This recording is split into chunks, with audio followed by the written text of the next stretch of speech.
မီယာခတ်တွေကမွေပါမျိုးနယ်စိတ်ဝင်တစ်ခုဖြစ်ပါတယ်။သူတို့ရဲ့ခြေထောက်တွေကရှည်ပြီးမတ်တက်ရက်နေတဲ့အခါချစ်စရာကောင်းတဲ့မွေပါတစ်ကောင်နဲ့တူပါတယ်။သူတို့ကကဘာပေါ်မှာအကျန်းဖက်ဆုံးတတော်ဝါတွေပါ။မီယာခတ်အုပ်စုကို Morph လို့ခေါ်ပြီးအမားတွေကခေါင်းဆောင်ဖြစ်ပါတယ်။ထူးခြားတာကဘယင်မတူဦးတဲ့သာမိတ်လက်ခွင့်နဲ့ကိုဝင်လွယ်ခွင့်ရှိတာပါ။ဘယင်မကတင့်လျော်တဲ့အဖော်ကိုရွေးချယ်ပြီးတိတက်အဖော်ဖြစ်ထားရှိတာပါ။အဲ့ဒီအဖိုကို Alpha အဖိုလို့သတ်မှတ်ပါတယ်။တကယ်လို့ Alpha အဖိုကအရှားအမနဲ့မိတ်လိုက်ရင်ဘယင်မကတိခတ်မှာမဟုတ်ပါဘူး။ပွဲထဲမှာအရှားဖိုတွေရှိနေတာကြောင့်သူတို့ကအရှားအမတွေနဲ့လိုဝက်စွာမိတ်လိုက်ကြပါလေ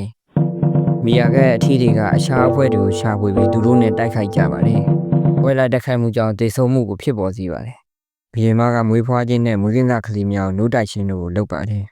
။ဒါပေမဲ့အရှားအမတကောင်ကမွေးဖွားနေတာကိုတွေ့ပါကသူမကချက်ချင်းတက်ပြီးစားပြပါတယ်။ပြီးတော့အဲ့ဒီအမကိုအဖွဲ့ကနှင်ထုတ်လိုက်ပါတယ်။မီယာခတ်တွေအတွက်တော့နှင်ထုတ်ခံရခြင်းကအာဖရိကတဲကန်နိုင်ရမှာတေဆုံးရခြင်းနဲ့အတူတူပါပဲ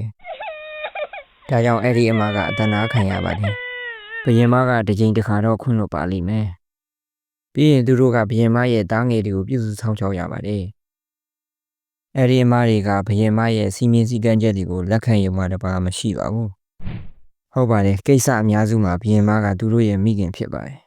What? ပြီးတော့သူမစားနေတဲ့အစားအစာကသူမရဲ့မြေးတွေဖြစ်ပါတယ်။ဒါကရက်ဆက်ကြမ်းကြုတ်မှုအဆင့်အမြင့်ဆုံးဖြစ်ပါတယ်။ Wow. ဘယင်မတည်ဆုံးသွားတာသို့မဟုတ်ရှားအမတူကအဖွဲ့ကိုဥဆောင်မှာကရခင်မင်းမျိုးမင်းတွေတားပေါက်တွေအားလုံးကိုတက်ပြီးစားပြပါတယ်။ပြီးတော့အစ်စ်ကနေပြန်စားပါတယ်